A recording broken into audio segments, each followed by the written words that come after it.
watu wakati huu wanasema saa ikiandika 1 ni 7, ikiandika 2 ni 8. Hawajui ya kwamba, najua watu wanagojea alama ya mnyama. Alama ya mnyama tayari iko. Maana ni hesabu ya kibinadamu ambaye namba yake ni 666. Hivyo ndivyo Biblia inavyoongea katika kitabu cha Ufunuo 16. Inasema ya kwamba namba ya huo mnyama ni 666. Sasa andika hivi kwa akili yako. 1 si ametuambia ni 8, eka minus. 1 si ametuambia ni 7, eka minus. Minus 1. Maana 1 yeye anasema ni 7. Ati ni kizungu. 2 anasema ni 8.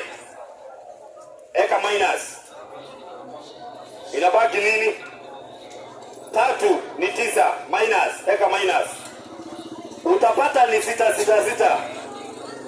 Na ndio iko mpaka kwa watu. Maana Mungu alifanya kazi siku 6, lakini akabariki siku ya 7. Siku ya 7 ambaye katika Biblia ni Saturday. Niko na kitabu cha Wakatoliki, maana nilikuambia ukitaka kujua Mkatoliki anaamini nini, ukitaka kujua Muislamu anaamini nini, nilikuambia niko mpaka na Korani hapa, ambaye lazima tuchunguze. Hiki kitabu ni cha kanisa Katoliki. Hiki ukurasa wa 482 inasema mambo yafuatayo.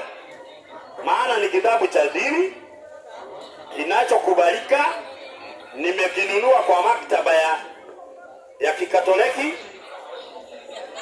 Wanasema wanaabudu siku hiyo ya Sunday. Kwa nini? Kwa kuna watu wanakaa tu wakae ati juu walipata.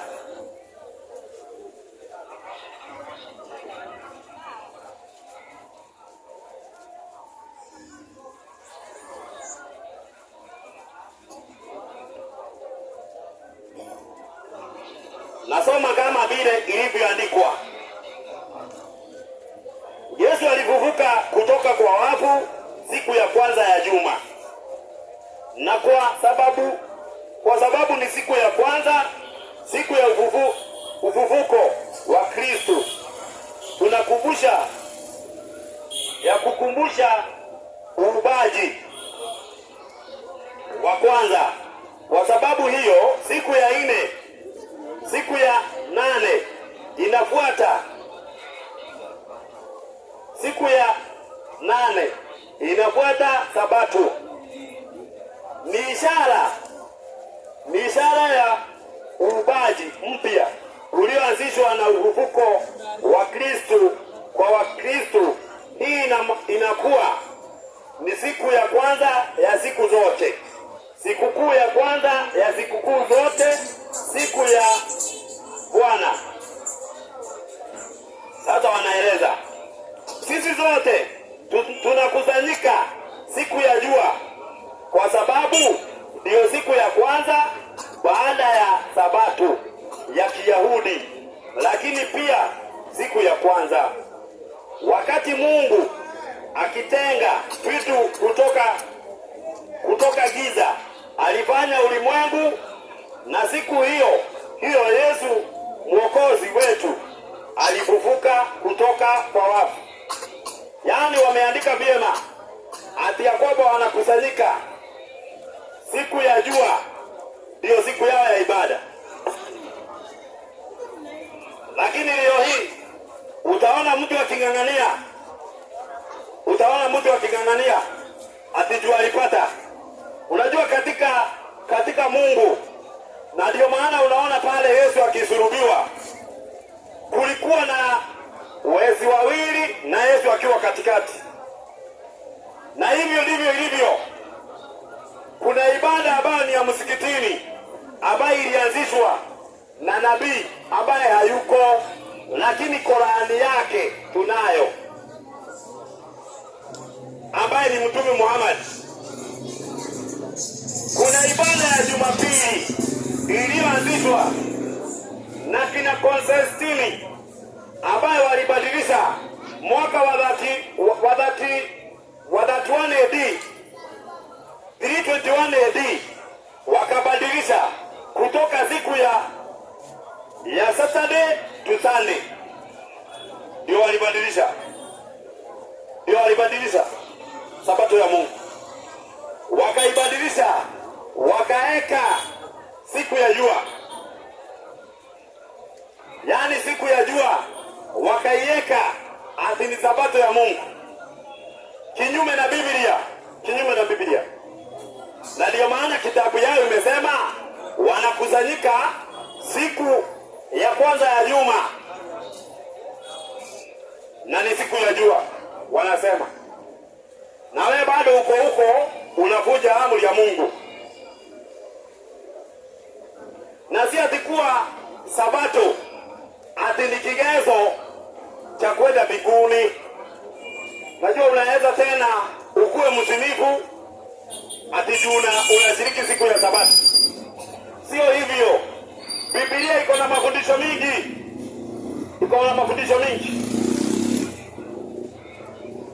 Lakini katika amri za Mungu zote 10 kuna amri 4 ambazo ni amri za ibada. Yaani leo hii ukaamua utaomba hiki kingi, hauwezi ukaulizwa na serikali teule ya Kenya. Hauwezi. Hata utapewa cheti. Hiyo ni amri. Utakuwa umevuja amri ya Mungu, lakini huwezi ukachukuliwa hatua. Si Wahindi si wanaabudu ng'ombe. Mpaka hata kuna mahali niliona ati kuna kizima yenye ng'ombe halikunywa maji, lakini mwanadamu asikunywe maji. Yaani mtu asikunywe maji. Kuna amri moja ya ibada, usiwe na Mungu mwingine ila mimi. Hiyo ni amri ya Mungu. Usitengeneze sanamu ya kuchonga. Hiyo ni amri ya Mungu.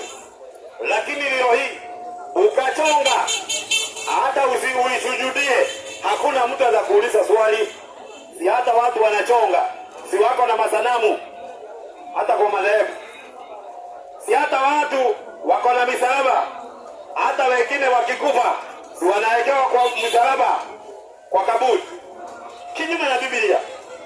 Yaani kuna mafundisho ambayo imetoka kwa huyu mwanamke kahaba ambaye tumeambiwa anazini na wafalme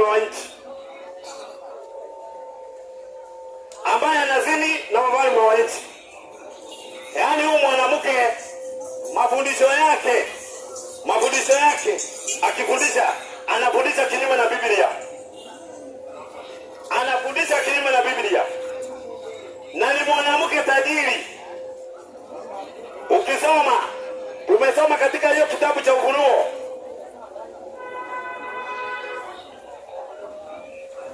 Si ati ni mwanamke hivi. Lakini watu siku hizi wamekataa na wamegeukia kwa makanisa.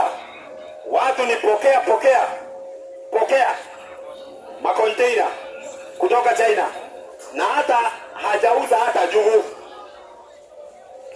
hata jugu. Na nikakueleza huyu mwanamke ndiye mwenye kutengeneza corona, na tena akatengeneza dawa. Yaani mkaenda mkadungwa na hamkuwa wagonjwa. Marais wote wakichaguliwa lazima waende Vatican. Lazima waende Rome. Na hii ni kitu ilikuwa imetabiriwa.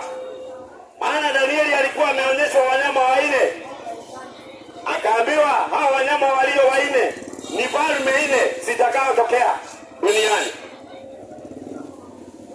Lakini saa hii falme zingine zote haziko.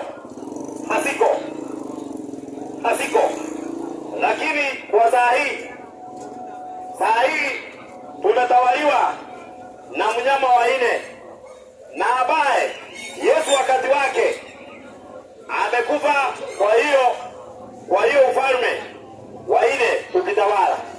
Mitume wameuliwa, ufalme wa nne ukitawala. Ufalme wa nne ukitawala. Kwa Yesu mwenyewe amezaliwa falme nne, ufalme wa nne ukiendelea ukitawala.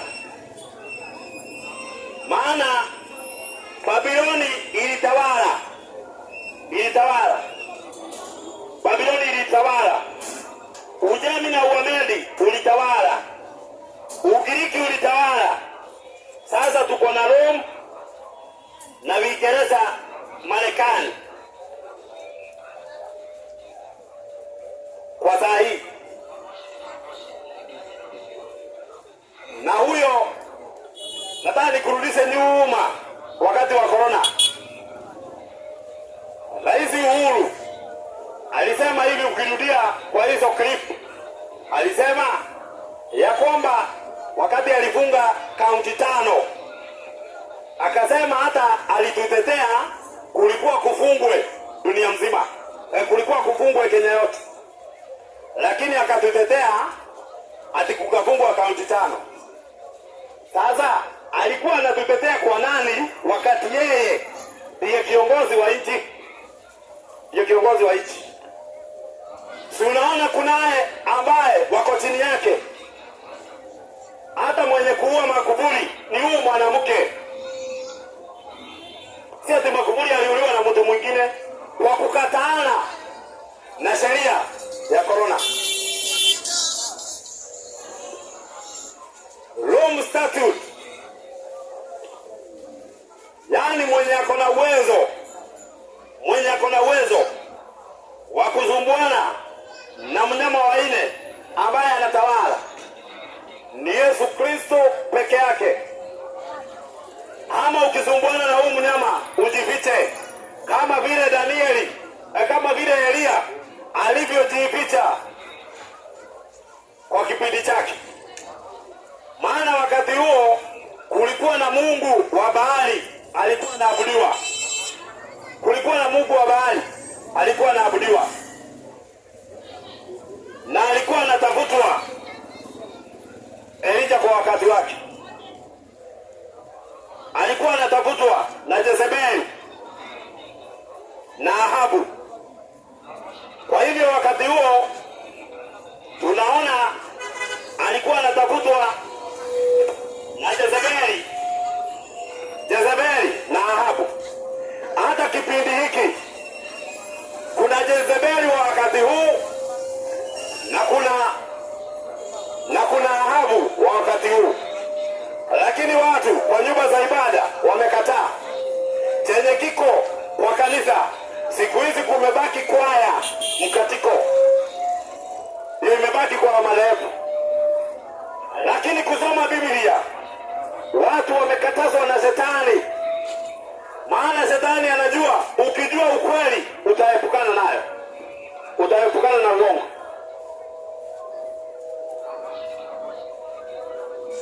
Maana katika ibada watu Shetani anataka awasumbue. Yaani Shetani anataka uamini uongo. Shetani anataka uamini uongo ili ghadhabu ya Mungu iwe juu yako, ili ghadhabu ya Mungu ikukalie. Lakini ukijua ukweli juu utaepuka. Shetani hataki. Lakini leo hii watu kwa nyumba za ibada wamekonfuziwa na ule mwovu Shetani. Yaani watu wanaenda hata wakiwa wamevalia vibaya. Lakini katika hiyo Biblia hatujaona wanawake wamevalia longi wakati huo, hatujaona.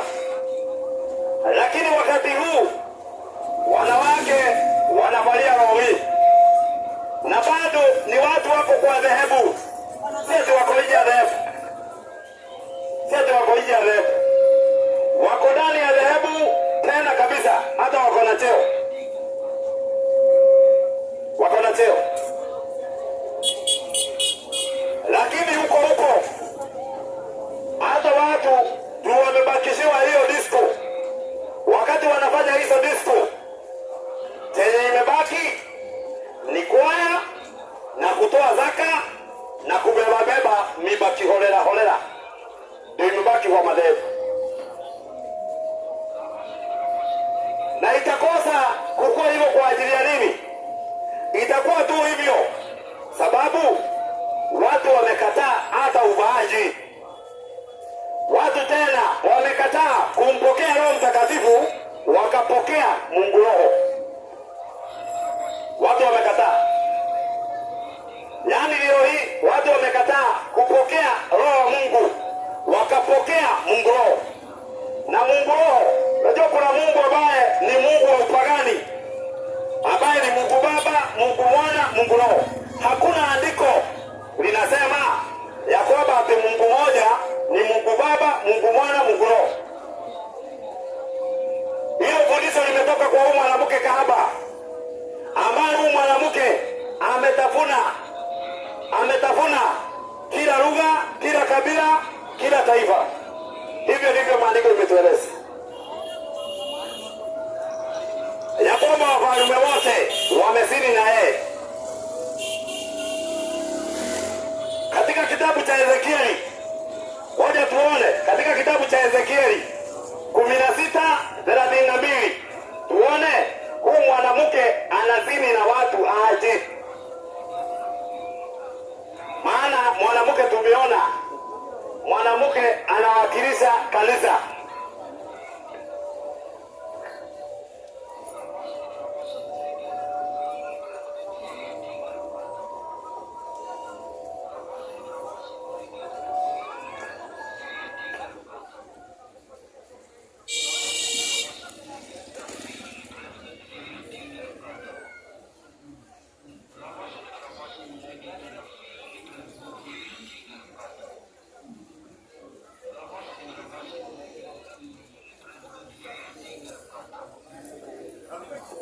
Katika kitabu cha Ezekieli 16:37-32 yake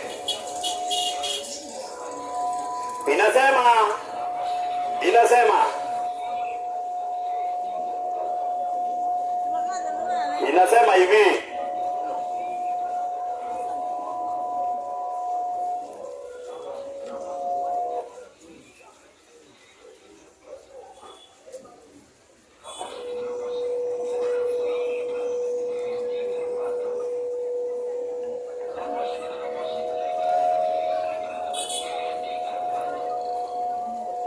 kwanza tuone katika kitabu cha Waefeso 5.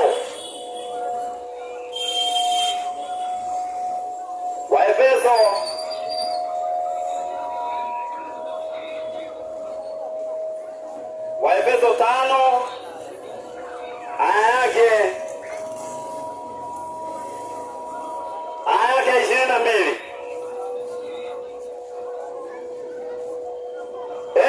Enyi wake watiini waume zenu kama mtiivyo Bwana wetu, kwa maana mume ni kichwa cha mkewe, kama Kristo naye ni kichwa cha kanisa, naye ni mwokozi wa mwili. Enyi waume wapendeni wake zenu kama Kristo naye anavyopenda kanisa, alivyolipenda kanisa akajitoa kwa ajili yake. Maandiko matakatifu tunaona ya kwamba Biblia inatuambia mume apende mkewe kama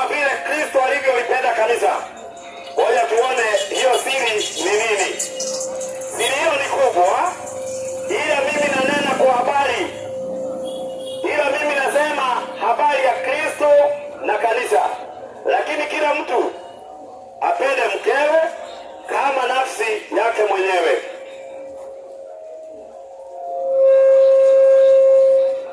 Sasa Biblia takatifu tumeona ya kwamba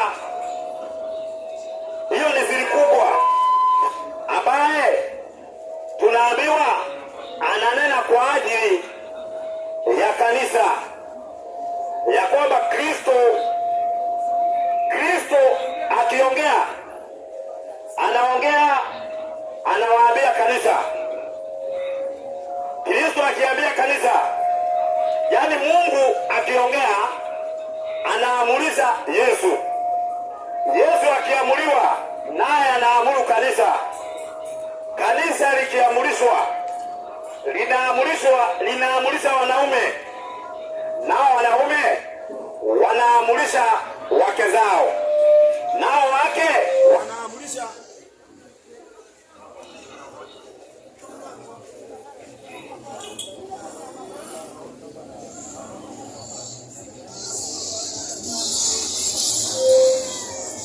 yaani maandiko matakatifu. Mungu akiongea anamuongeleza Yesu. Mungu akitaka kusema jambo anamwambia Yesu jambo, naye Yesu anaambia kanisa, nalo kanisa linapaswa liambie wanawake, liambie wanaume, nao wanaume wakiamrishwa jambo waamurishe wanawake, nao wanawake waamurishe watoto. Hiyo ndio utaratibu. Lakini leo hii wanaume, kwanza hili pokea ni neno ya kwamba wanaume siku hizi wamekataa ujumbe, wamekataa. Yaani siku hizi wanaume wameachia wanawake watoto na wakawaachia wachungaji. Yaani wanaume siku hizi wameachia wake zao wachungaji na wakaacha mpaka watoto. Wakati Biblia inasema Yesu akiamurisha kitu anaambia wanaume, maana mwanaume ndiye kichwa, ili mwanamke naye alipokee jambo, alipee watoto. Lakini wakati huu nimekuambia, siku hizi wanaume wameachia wake zao watoto na wakaachia wahubiri watoto. Na ndio naona mpaka watoto wameshindwa wafaeje. Maana hata wanaume wengine wanafika kwa nyumba kama mashida zimelala. Mashida gani? Mwanamke amelala na watoto wamelala. Wakiwa na jambo walikuwa wakuambie, hawatakuambia, washalala. Na ndio maana utapata hata mke wako alibeba mimba na wachungaji bandia. Kwa nini? Kwa sababu yeye ulimuachia. Yaani wewe unataka kufika kwa boma kama mashida zimelala. Kwa hivyo ni vyema wanaume hii ujumbe iweze kuwafikia ya kwamba Kristo akiamurisha jambo anafaa aambie wanaume, nao wanaume waambie wake zao, nao wake zao waambie watoto. Hiyo ndio utaratibu. Lakini saa hii iko kinyume tena kabisa. Iko kinyume. Kwa ibada leo hii utapata wanawake ndio wengi na watoto, na wakiwa huko hawajui hata wafaeje. Hawajui.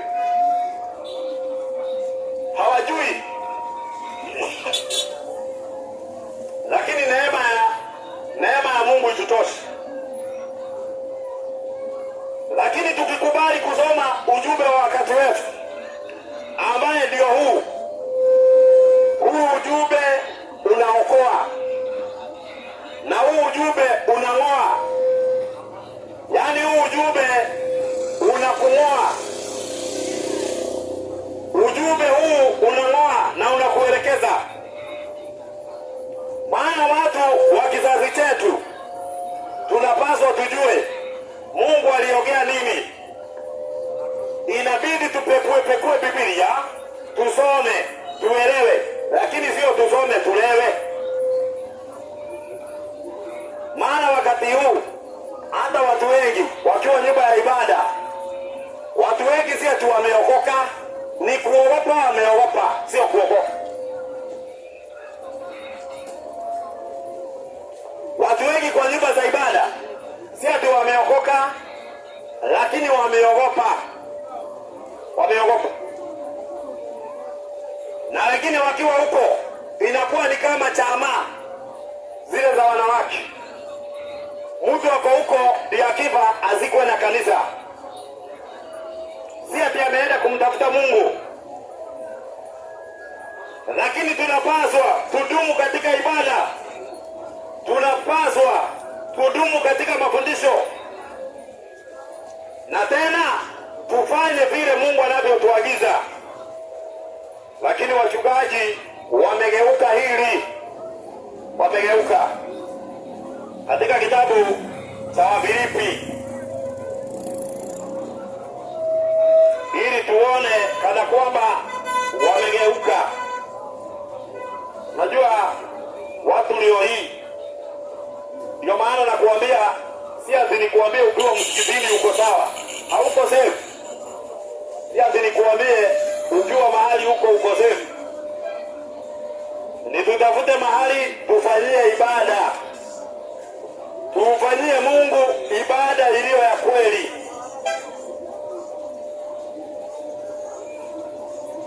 Lakini tukiwa tukae kwa hizo madhehebu,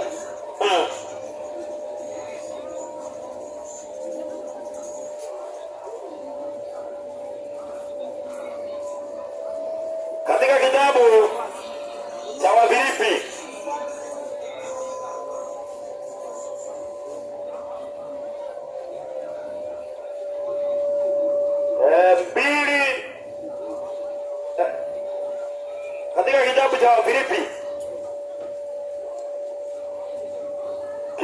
Wafilipi moja aya yake ya 29.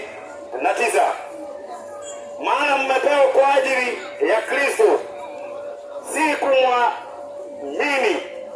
kumwamini tu, ila kuteswa kwa ajili yake, mkiwa na mashindano yale mulioyaona kwangu na kuisikia kwamba ninalo hata sasa. Yaani Paulo wakati wake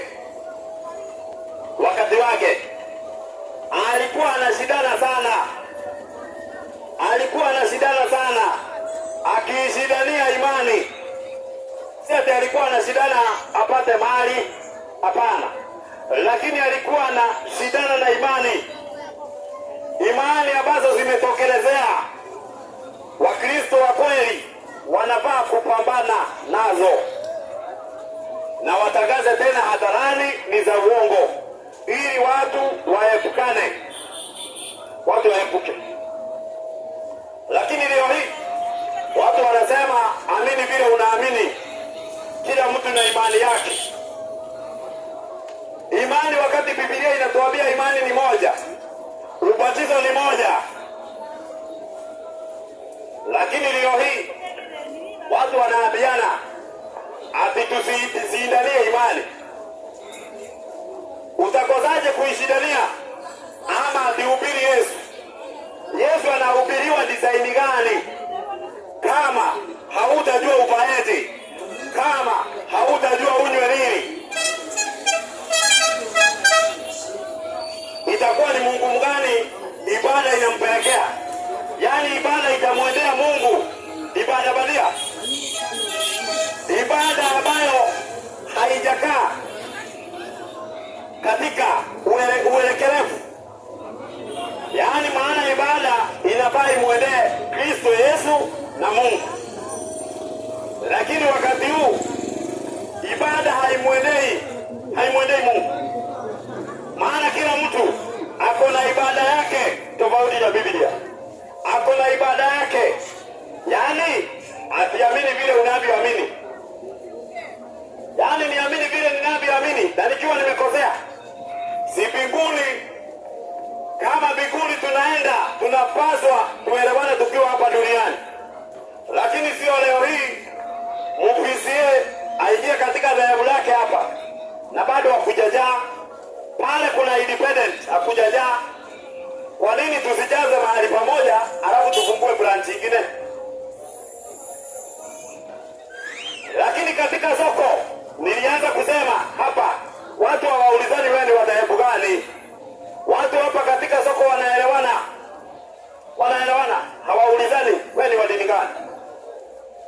Lakini ikifika siku ya ibada, Katoliki ataenda mahali anaendanga, Msabato ataenda mahali anaenda, Muislamu aende mahali anaenda. Kwa nini? Si itabidi mbinguni kama tutafika kukuwa na GSU na fimbo ndio watupige, maana hatutaelewana. Lazima tuelewane tukiwa hapa. Mungu hawezi akateremsha Biblia, hawezi akaamurisha na akaandika kwa kidole chake, alafu hiyo Biblia ikuwe inatugonganisha. Kwa hivyo kuna ibada za uongo. Kama leo hii, ngoja sasa nigeukie dhehebu la Jehovah Witness. Na kama wewe ni wa hilo dhehebu, uje ukiwa mzima ili tuulizane swali. Wako na Biblia ambaye nimeinunua. Lakini hii Biblia inajiita Biblia takatifu, tafsiri ya ulimwengu mpya. Hii Biblia kuna verses zimetolewa verses. Katika kitabu cha Mathayo, katika kitabu cha Yohana 8:8, katika kitabu cha Yohana 8 inaanza kuanzia aya ya 12, lakini aya ya kwanza hadi aya ya 11 imeng'olewa kabisa, haiko tena, zijajificha. Na ninakuambia inatumika na watu wa Jehovah Witness ambao wanazunguka wakisema wao ni mashahidi wa Yehova. Kwa nini mtu atoe Biblia vile Biblia imeandikwa, muue verses na bado mjidai nini ni Wakristo wa kweli? Hamwezi kuwa Wakristo wa kweli. Na kama kunaye anatetea aje. Unajua katika Biblia kuna imani zinafaa kuingiliwa. Si uliona? Si tulikuwa na wewe hapa? Maana mimi si ati nimekuwa mbali. Nimekuwa mkaaji wa hili eneo. Si uliona Tajimo ikibomolewa kulingana na kisheria? Nayo Biblia kuna imani bandia zinafaa kung'olewa. Yaani watu waambiwe usiingie kwa hiyo dhehebu, maana utahatarisha maisha yako. Si uliona juzi? Si uliona Mombasa nyumba ikiangushwa? Kwa sababu gani? Na ni nyumba ya milioni. Serikali iliona hiyo nyumba itasababisha watu wakufia hapo ndani. Na mimi nikiwa mjumbe lazima nikuhatarishe, nikuambie Jehovah Witness, na niko na ushahidi. Na tena hii kitabu si ati wamenipea, nimenunua. Wameng'oa verses. Wale nadhani ni hapo tu. Katika kitabu cha Mathayo 17 aya 21 pia hakuna, wameng'oa yote. Nitakuambiaje leo hii ati Jehovah Witness ni wajumbe wa Mungu? Hawawezi kuwa ni wajumbe lakini sio wa Mungu. Enda polisi. Enda polisi. Lakini hata nikaenda ndani, ujumbe haiwezi ikabadilika. Hauwezi ukasimamisha Injili. Ujumbe, mitume waliuliwa na bado tunaokolewa na tunahubiri, na mitume waliuawa kwa kutetea imani, kwa kutetea imani. Hii Biblia iko na ndio inatumika. Ngoja nikupe ujanja wa pili, ndio nimeongea na wao. Jehovah Witness, ukimwona akikupa hiyo karatasi, hebu mwambie, hebu tuombe, ataenda kama risasi. Hata akikuja kwa nyumba, umwambie muombe, ataenda kama risasi, hata kubali. Juu Biblia yao kwanza imeng'oa huko kwa kuomba. Imeng'oa. Sasa wewe, hata kama utanikasirikia, utaenda nyumbani, ukule ugali ama mchele, unywe maji, ulale uamke asubuhi.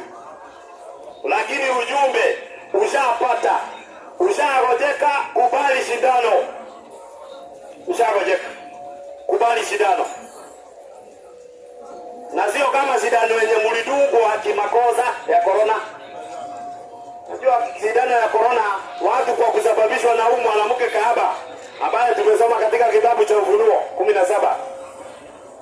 Watu walienda kwa daktari kusema tudunge na hawajawojeka. Kunao wenye kutengeneza. Unajua hata hii shida unaona hata watu wafanye maandamano mchana na usiku. Hii shida unaona Kenya, kunao wenye wameisababisha ikue. Ni huu mnyama wa ile yamesababisha. Na ndio wameharibu economy. Na huko berebere kuna vile wametarget. Lakini hiyo utajua ukiwa ndani ya ibada ya kweli. Ndio utajua.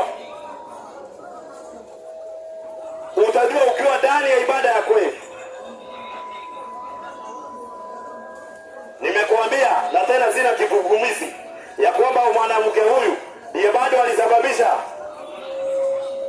Gaddafi kuuliwa, ndiye alisababisha Magufuli kuuawa. Na ni utabiri ilikuwa imetabiriwa zamani. Watu kwa kutokuamini Biblia. Ndio maana ulisikia, najua hata mimi nilisikia, nilionea kwa TV.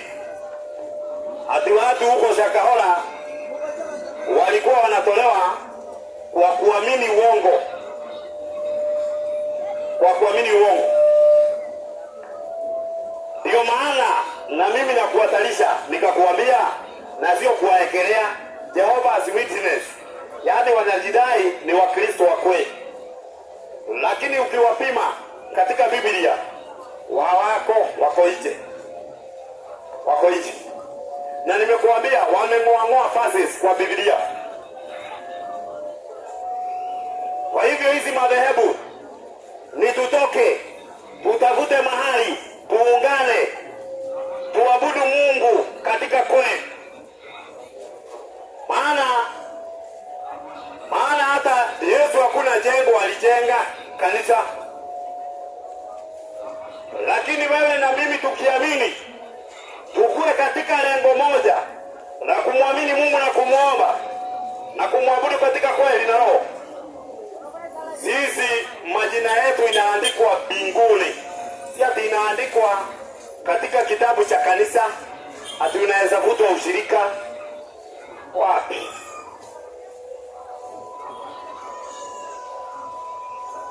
Hizo ni ibada ambazo ziko kinyume na Biblia. Na Biblia ndio inafaa kutueleza ule nyinyi uvaeje, uende katika mienendo gani. Biblia peke yake. Watu leo hii, watu wa dini wanaweza ona ati mlevi ati ndiye amepotea, na yeye akiambiwa atoke katika ibada isiyokuwa ya kweli anakasirika. Watu wengine ni Salvation Army. Yaani leo hii kwa ibada wako na mabendera, na tena wanabatiza watu kwa ubatizo wa kupitia chini ya bendera. Hiyo ubatizo wa bendera mulitoa wapi? Salvation Army.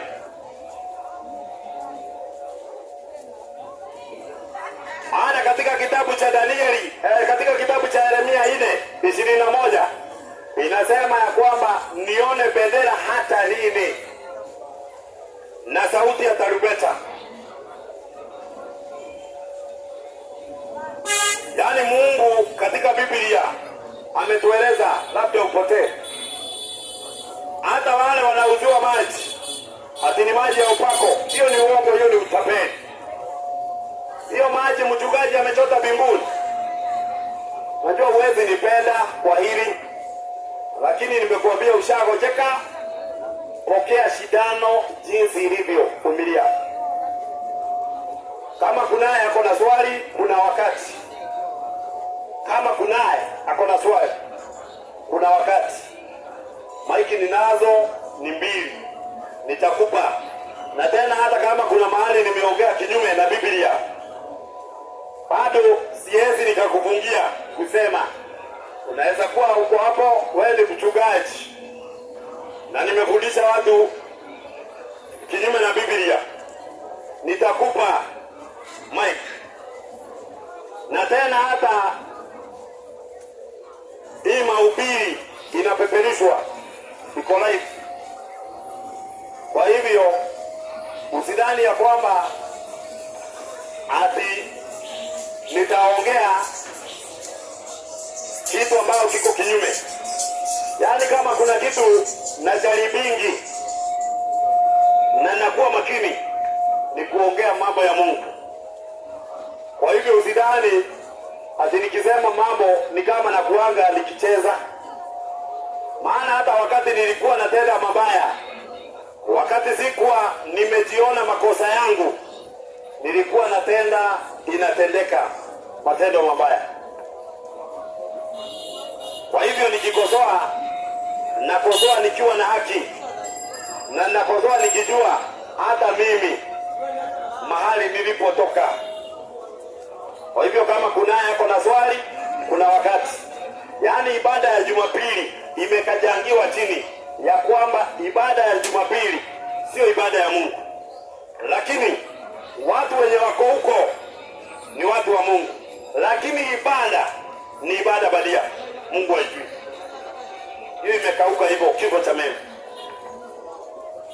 Si wachungaji wako, simuwaite, muambie kumekujwa.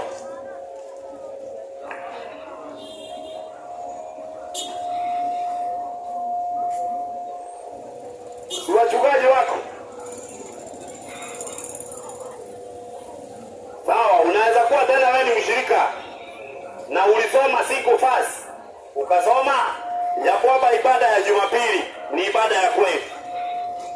Ama mitume na manabii kuna mahali walifanya ibada siku ya kwanza ya juma.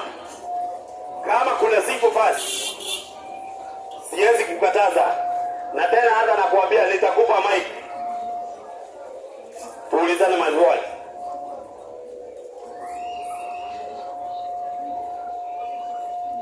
Kwa hivyo nimekueleza kama kuna kitu na kuanga makini nikiongea. Nikisema ibada ya msikitini ni ibada ya uongo, na ibada ya msikitini na ibada ya Katoliki ni kitu moja. Kuna kitabu ambacho ni cha Uislamu, nitaguzia kidogo, ambacho ni kitabu cha nabii ambaye anajiita Nabii Muhammad SAW. Ukurasa wa 5 kuna mambo iko pale.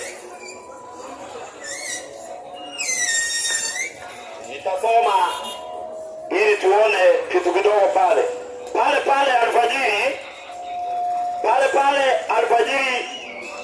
alfajiri na mapema. Pale alfajiri alipokwisha kuzaliwa mtume, alikwenda kuitwa babu yake kuja kumwombea dua, kumwombea mjukuu wake. Babu yake Abdulmuttalib akamfunika manguo, naye ndani akajikokota naye ndani, akaingia kwenye Alkaba kwa mashairi mazuri wa Kiarabu aliyetunga mwenyewe wakati ule. Kisha akarejea naye, najua bado halikuwa limechomoza. Hata siku ya 7 au ya 8 alifanya karamu kubwa na akampa mjukuu wake jina la Muhammad, yaani mwenye kuchukuliwa kwa vitendo vyema, vitendo vyake vizuri. Jamaa zake alipomuuliza sababu ya kumuita jina hili alijibu ya kuwa anamtarajia afikie cheo hicho cha kuchukuliwa na kila mtu. Jina hilo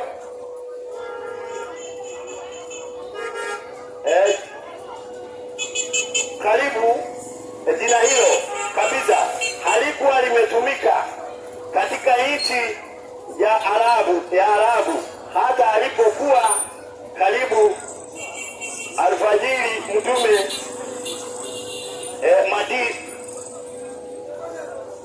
madiri ya kinasara. Hapa sasa ukisoma hii hadithi vyema ukurasa wa 5, kitabu hiki ni cha nabii, maisha ya nabii mtume Muhammad. Ukisoma huu ukurasa wa 5 kinasema pale alfajiri na mapema alipozaliwa mtume akiwa mtoto mdogo, siku ya 7 au ya 8 alipelekwa hadi Alkaba akaombewa kwa mashairi aliyoyatunga babu yake Abdulmuttalib, na kulikuwa pande na waraka binafai. Ukisoma ukurasa wa 18. Kwa hivyo nikikueleza kwamba Uislamu na Ukatoliki ni kitu moja, si ati nabahatisha, nimesoma kidogo tu.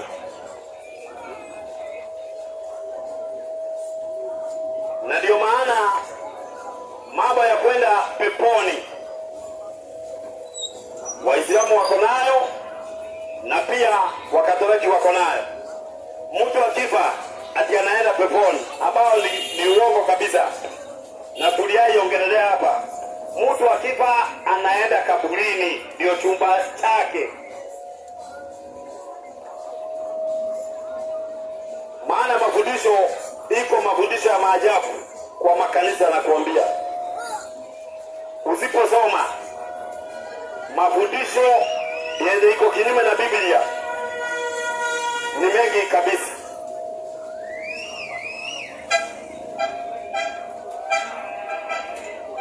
Unaona, Wakatoliki wako na rusali, Waislamu pia wako na tajibiri ambayo bado ni kama rusali.